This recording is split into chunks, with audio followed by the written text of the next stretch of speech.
അരുൺകുമാറിലേക്ക് പോകുന്നു. അരുൺകുമാർ ഈ നിലയിലാണ് ശരി ശരി തർക്കത്തിലേക്ക് പോകരുത് ദയവേത് അഡ്വക്കേറ്റ് കെ എസ് അരുൺകുമാർ. അപ്പോൾ ഈ നിലയിലാണ് BJP ഇത് പരിഹരിക്കാൻ ഉദ്ദേശിക്കുന്നത്.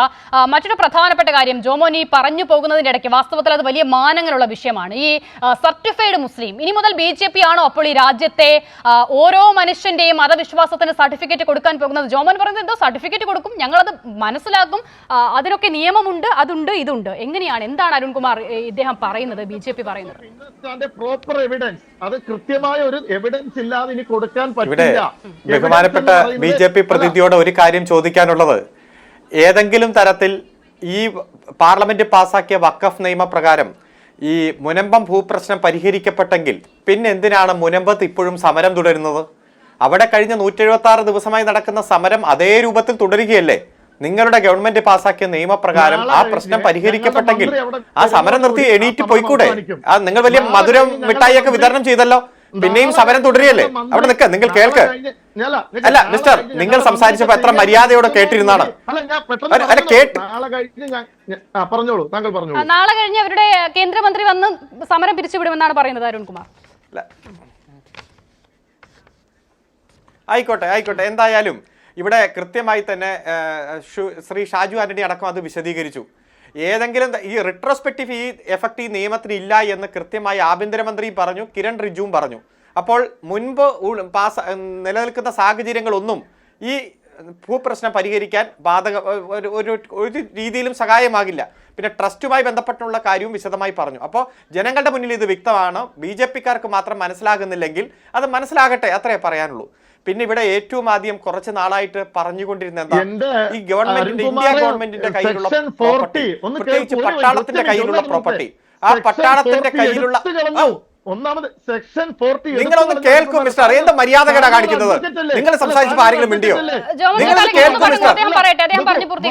വസ്തു വകുപ്പാണോ അല്ലയോ എന്ന് തീരുമാനിക്കാനുള്ള അധികാരം വകുപ്പ് ബോർഡിനായിരുന്നെങ്കിൽ ആ നിയമം തന്നെ എടുത്തു കളഞ്ഞു പുതിയ നിയമ ഭേദഗതിയിൽ. അതുകൊണ്ട് അതിന് മുൻകാല പ്രാബല്യമില്ല. വിഷയമാണ്. അരുൺകുമാർ പൂർത്തിയാക്കും. അരുൺകുമാർ പറയൂ. ബഹുമാനപ്പെട്ട BJP പ്രതിനിധി, ആ നിയമം ഒന്ന് എടുത്ത് വായിച്ചു നോക്കിയാൽ തീരാവുന്ന പ്രശ്നമുള്ളൂ. താങ്കളുടെ അറിവില്ലായ്മ ഇവിടെ കൊണ്ടുവന്ന് വിളമ്പല്ലേ? ജനങ്ങൾ ഇതൊക്കെ കുറെ നാളായിട്ട് കേൾക്കുന്നതാ, ഒന്ന് കേട്ടിരിക്കെ. ഇവിടെ പ്രചരിപ്പിച്ചുകൊണ്ടിരുന്നത് ഇന്ത്യ ഗവൺമെന്റിന്റെ കയ്യിലുള്ള പ്രോപ്പർട്ടി, അത് പട്ടാളത്തിന്റെ കയ്യിലുള്ള പ്രോപ്പർട്ടി ഏറ്റവും അധികം, അത് കഴിഞ്ഞ് റെയിൽവേയുടെ കയ്യിൽ, അത് കഴിഞ്ഞ് വഖഫ് ബോർഡിന്റെ കയ്യിലാണ് ഈ പ്രോപ്പർട്ടി മുഴുവൻ. അതായത് ഈ രാജ്യത്തെ ഏറ്റവും വലിയ പ്രോപ്പർട്ടി കയ്യിലുള്ളത് മുസ്ലിങ്ങളാണ് എന്ന രൂപത്തിലാണ് പ്രചരിപ്പിച്ചുകൊണ്ടിരുന്നത്. പക്ഷെ പാർലമെന്റിൽ അത് പാസാക്കിയ പിറ്റേ ദിവസം ഓർഗനൈസറിൽ വരുന്ന ലേഖനത്തിൽ ഈ രാജ്യത്ത് ഗവൺമെന്റിന്റെ കയ്യിലിരിക്കുന്ന സ്വത്ത് കഴിഞ്ഞാൽ പിന്നെ ഏറ്റവും കൂടുതൽ ഉള്ളത് ക്രിസ്ത്യൻ സഭകളുടെ കയ്യിലാണ്, കത്തോലിക്ക സഭയുടെ കയ്യിലാണ് എന്നൊരു കണക്ക് പ്രസിദ്ധീകരിക്കുകയാണ്. എങ്ങനെയാണ് ഒരു ദിവസം സുപ്രഭാതത്തിൽ ഇത്തരം ഒരു കണക്ക് ഈ RSSന്റെ കയ്യിൽ വരിക, ഓർഗനൈസറുടെ കയ്യിൽ വരിക? അപ്പൊ പ്രീ പ്ലാൻഡ് ആയിട്ട് നേരത്തെ തന്നെ തയ്യാറാക്കി കൃത്യമായി പരിശോധിച്ച് കണക്കുകൾ തയ്യാറാക്കി വച്ചിരിക്കുക. ആദ്യത്തെ ശത്രു ഇസ്ലാം, അവരെ കൈകാര്യം ചെയ്യാൻ ഒരു തീരുമാനമായി കഴിഞ്ഞാൽ പിന്നെ ക്രിസ്ത്യൻ, ആ ക്രിസ്ത്യാനികളെ ഒരു കൈകാര്യം ചെയ്ത് കഴിഞ്ഞാൽ പിന്നെ കമ്മ്യൂണിസ്റ്റുകാര്, പിന്നെ ഓരോ ന്യൂനപക്ഷവും ആ ന്യൂനപക്ഷത്തിന്റെ അസ്തിത്വം ഓരോന്നായി ഇല്ലാതാക്കാൻ ഈ കഴിഞ്ഞ 2-3 ദിവസമായി നമ്മൾ കണ്ടില്ലേ? ജബൽപൂരിൽ എത്ര ക്രൂരമായിട്ടാണ് പോലീസിന്റെ മുന്നിൽ വെച്ച് പുരോഹിതന്മാരെ ആക്രമിക്കുന്ന സാഹചര്യം നാം കണ്ടത്. ഫാദർ ഡേവിഡ് ജോർജ്, അതുപോലെ തന്നെ ഫാദർ ജോർജ് തോമസ്, ഏറ്റവും മികച്ച പ്രവർത്തകനുള്ള വിദ്യാഭ്യാസ പ്രചാരകനുള്ള അവാർഡ് കേന്ദ്ര ഗവൺമെന്റ് 3 തവണ കൊടുത്ത ആളെയാണ് പോലീസ് സ്റ്റേഷനിൽ വെച്ച് ക്രൂരമായി തല്ലിച്ചതയ്ക്കുന്നത്. ആരെങ്കിലും ചോദിച്ചോ? ഏതെങ്കിലും പോലീസുകാർ തടയുന്ന സാഹചര്യം ഉണ്ടായോ? ഒറീസയിലെ ബൽഹാംപൂര് രൂപതയിൽ അവിടെയും ക്രൂരമായിട്ടുള്ള ആക്രമണം. മലയാളിയായിട്ടുള്ള ജോഷി ജോർജ് ഫാദർ, അതുപോലെ തന്നെ സഹവികാരിയായിട്ടുള്ള ദയാനന്ദ് നായക് ക്രൂരമായി തല്ലിച്ചതയ്ക്കുന്നു. പോലീസ് അതിനുള്ള സഹായം ചെയ്യുകയാണ്. ഛത്തീസ്ഗഡിൽ നഴ്സിംഗ് കോളേജിൽ നടത്തിയ കന്യാസ്ത്രീയെ അങ്ങ് മതപരിവർത്തനം നടത്തിയെന്ന ഒരു കുറ്റം അങ്ങ് ചുമത്തിയിട്ട് എത്ര ക്രൂരമായി ആക്രമിക്കുന്നു, പൈശാചികമായിട്ട് ആക്രമിക്കുന്നു. ഈ കഴിഞ്ഞ ഒരാഴ്ച കണ്ട സംഭവമാണ് നമ്മൾ. അതുപോലെ തന്നെ നമ്മുടെ മുന്നിൽ ഉണ്ടല്ലോ കുറെ കണക്കുകൾ. UCF, യുണൈറ്റഡ് ക്രിസ്ത്യൻ ഫോറം, കഴിഞ്ഞ വർഷം അവർ 2024 ഉണ്ടായിട്ടുള്ള ക്രിസ്ത്യാനികൾക്ക് എതിരായിട്ടുള്ള ആക്രമണം 834 ആയിരുന്നു. അത് 2023 734.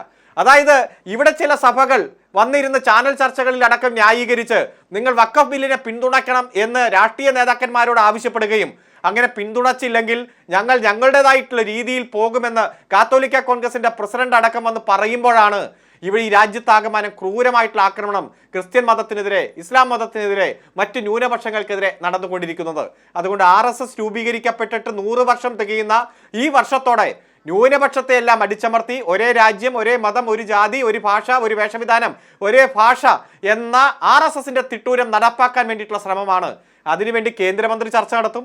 കേന്ദ്രമന്ത്രി വന്ന് പല സഭാ മേലധ്യക്ഷന്മാരെ ഭീഷണിപ്പെടുത്തും. ഏറ്റവും അവസാനം സുരേഷ് ഗോപി പത്രക്കാരോട് പറഞ്ഞ വാചകമുണ്ടല്ലോ, ഇത് ബി കെയർഫുൾ. നിങ്ങൾ ആരോടാ ചോദിക്കുന്നത്? നിങ്ങൾ ആരാ ചോദിക്കുന്നത്? നിങ്ങൾ ആരാ ചോദിക്കുന്നതെന്ന് വീണ്ടും ചോദിച്ചിട്ട് പറഞ്ഞു ബി കെയർഫുൾ. ആ മുഖഭാവവും ശരീരഭാഷയും ഈ ചർച്ചയിൽ പങ്കെടുക്കുന്നവരെല്ലാം കണ്ടതല്ലേ? എന്തായിരുന്നു ആ ശരീരഭാഷ? കൃത്യമായി ന്യൂനപക്ഷത്തെ അടിച്ചമർത്താൻ വേണ്ടിയിട്ടുള്ള ശ്രമമാണ്. അതുകൊണ്ട് ഈ ബില്ല് ന്യായീകരിച്ചും നിയമം ന്യായീകരിച്ചും നുണ പ്രചരിപ്പിച്ചാൽ ഇത് വായിച്ചു നോക്കിയാൽ തീരാവുന്ന പ്രശ്നങ്ങളേ ഉള്ളൂ. ജനങ്ങളെ തെറ്റിദ്ധരിപ്പിക്കുകയാണ്, ക്രൂരമായി ആക്രമിക്കുകയാണ്, പ്രതിഷേധത്തിന്റെ സ്വരത്തെ ഇല്ലാതാക്കുകയാണ്, പ്രതിഷേധത്തിന്റെ സ്വരം ഉയർത്തുന്ന എല്ലാവരെയും കള്ളക്കേസിൽ കൊടുക്കുകയാണ്. പ്രത്യേകിച്ച് ഇടതുപക്ഷത്തെ അടക്കം ക്രൂരമായി ആക്രമിക്കുന്ന നിരവധി കള്ളക്കേസുകൾ ചുമത്തുന്നതും നമ്മൾ കണ്ടുകൊണ്ടിരിക്കുന്നു.